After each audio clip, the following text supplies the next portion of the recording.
More than 160 people are dead and another 60,000 people are displaced from their houses and staying as refugees under protection of army. More than 4,500 weapons are missing from state armories.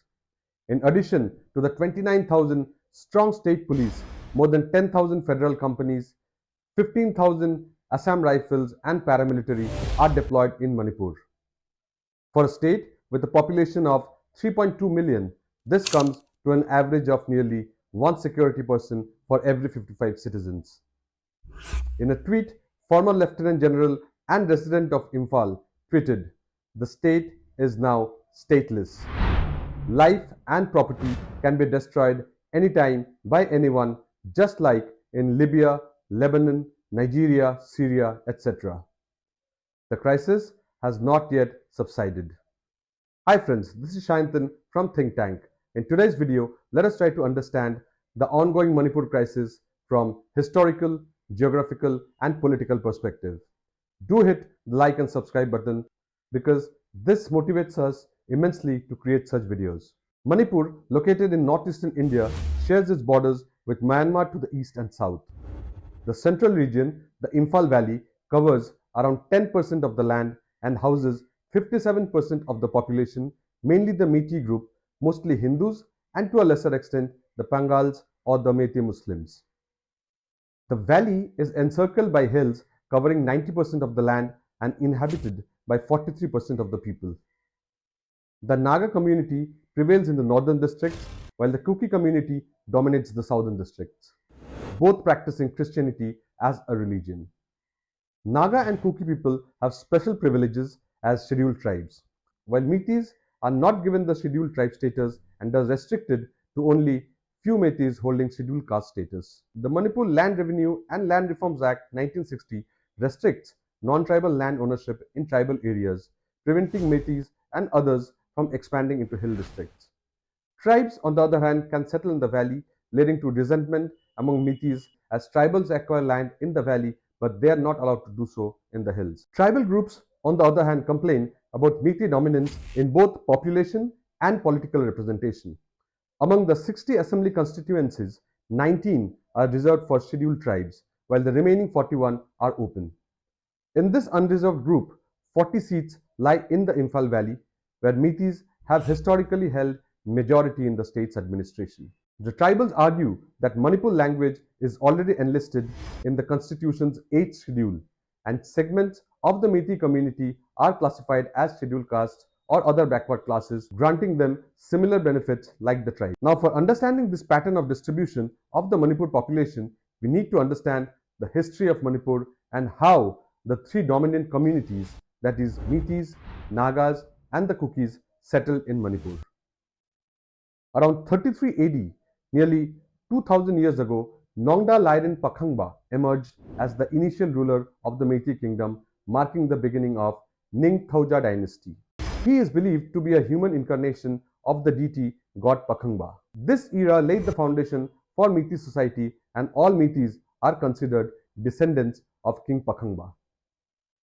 Moving forward to the 18th century, King Garib Niwaz played a pivotal role in Manipur's history. Despite its small size, Manipur waged war against Burma due to a marriage proposal sent by the Burmese king for the king's sister. After defeating the Burmese army, Manipur expanded its territory into Burma. During this time, Hindu priests from Bangladesh arrived, influencing King Garib Niwaz to forcibly convert the Meitei people from their ancestral religion Sanamahism to Hinduism. The state religion was changed and the kingdom's name transformed from Kanglipak to Manipur, which is a Sanskrit word meaning land of gems. In the early 19th century, Burma's power grew under King Minigmala Bandula, leading to Burmese invasion and capture of Manipur and parts of Ahom, now Assam. This period, known as Chahi Teret Kuntakpa, or 7 years of devastation between 1819 to 1826, plunged Manipur into chaos. Meanwhile, India was under British rule, and the Burmese attack brought Burma very close to the headquarters of the British Empire in Bengal. Maharaja Gambhir Singh became Manipur's king during this tumultuous time. Seeking British India's help, he invaded Burma in 1824, marking the beginning of the First Anglo-Burmese War. The British eventually captured Burma in 3 wars, making it British Burma, similar to British India. Manipur became a British protectorate, which means it maintained internal autonomy but under British guidance. In 1890, the Anglo-Manipur War occurred as the British aimed to eliminate Tikendrajit Singh, who resisted new reforms. After the war, Manipur became a princely state under British influence until the last king of Manipur, Maharaja Bodh Chandra Singh, consented to merge Manipur with the Indian Union in 1949. In 1972, Manipur became the 19th Indian state. This was the history of the Meiteis. Now let us look at the history of the Nagas. Reference to Nagas' history dates back to the 13th century, coexisting with the Meiteis. Nagas originated from North China during Emperor Qin Chin Haongji's era, who built the Great Wall of China, and due to his tyranny, dispersed and settled in various regions of China, Burma, and Northeast India, particularly in Manipur, Assam, Nagaland, and Arunachal. The Nagas remained in isolation in Manipur's hilly areas, resisting external influences.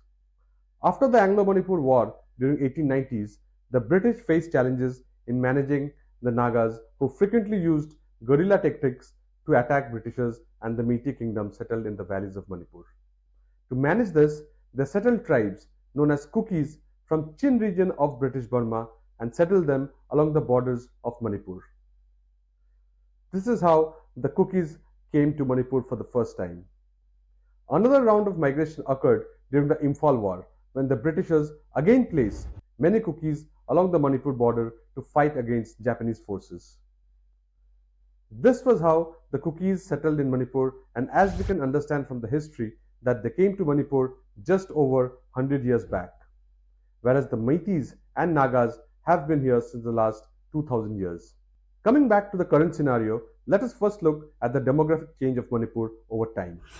The tribal population growth rate in the hilly areas between 1971 and 2001 stood at 153.3%, which escalated to 250.9% between 2001 and 2011. This is far more compared to the birth rate of Manipur, which stands at around 13%. The most dramatic demographic shift is seen in the Kuki population, which has skyrocketed by nearly 230% in a decade. Notably, the Meitei population, which constituted 59% of Manipur's total in 1951, has now diminished to 44% according to 2011 census data.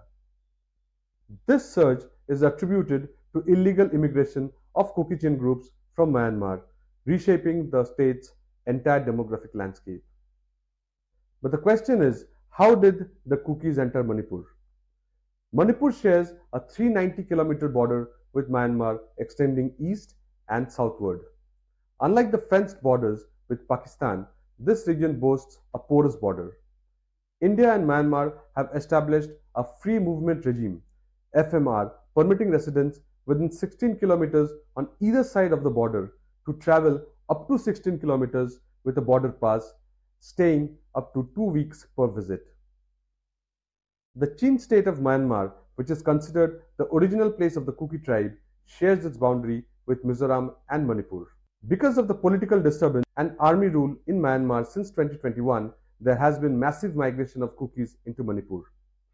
The phenomena is most pronounced in districts neighboring Myanmar, which are Churchandpur, Parswal, Chandil, Teng Naupal, and Kangpokpi, all of which are Kuki-dominated areas.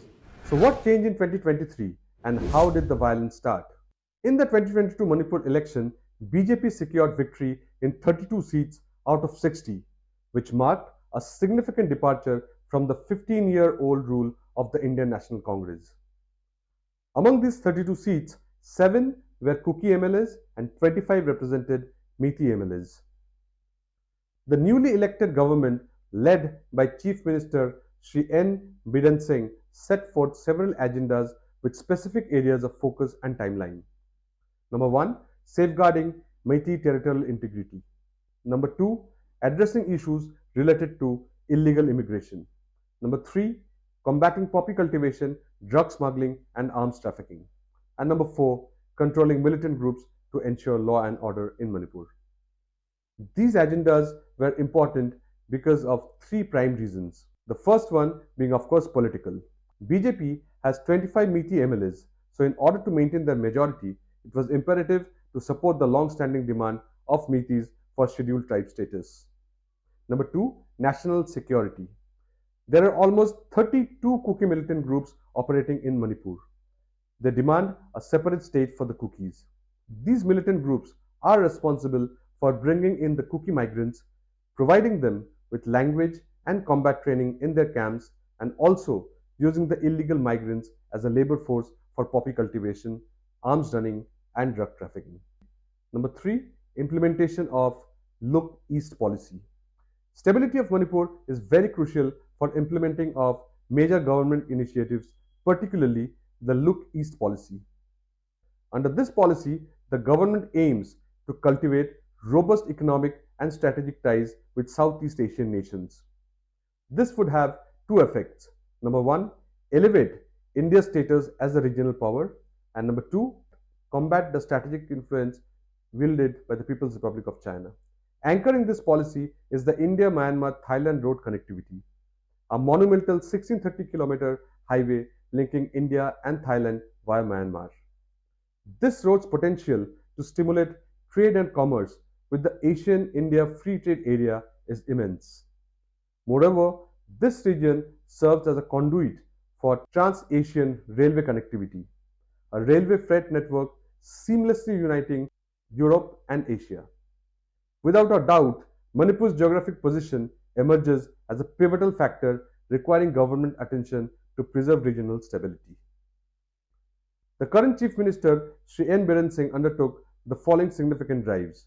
Number one, eviction drive in Churchandpur Khopam Protected Forest. In February 2023, the state government initiated an eviction drive against encroachers in villages near the Churchandpur Khopam Protected Forest area. These areas were primarily dominated by the Kukis. The move by the government was seen as anti-tribal by the Kuki population.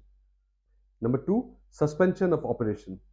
The suspension of operation against Kuki militant groups, which was agreed on 2008 during the Congress regime, was withdrawn on March 2023 with three Kuki militant groups, including the Kuki National Army and the Zomi Revolutionary Army. This immediately resulted in protests and violence in several areas of Manipur. Number three, Manipur Court's judgment on Meitei community. In April 2023, the Manipur High Court directed the state government to consider the inclusion of Meitei community in the scheduled tribe list. The Meitei community had been advocating for this status to secure constitutional safeguards for their culture, language, and identity since 2012. And number four was implementation of NRC. On July 5, 2023, the Manipur Assembly passed a resolution to implement NRC, or the National Register of Citizens, and establish a state population commission. This step, aimed at identifying and addressing concerns about illegal immigration, was also supported by the Nagas. All these measures greatly affected the poppy cultivation and narco money of the Kuki militant groups. This conflict is not about religion or one group being more privileged than the other. It is believed that the Kuki militant groups have used the drives of government to instigate and unite the Kuki community against the government. There is no doubt that since becoming a part of the Indian Union, the northeastern states, unlike the other states in the mainland, have been deprived of many facilities and development. They are relatively economically backward with lack of government initiatives for these states.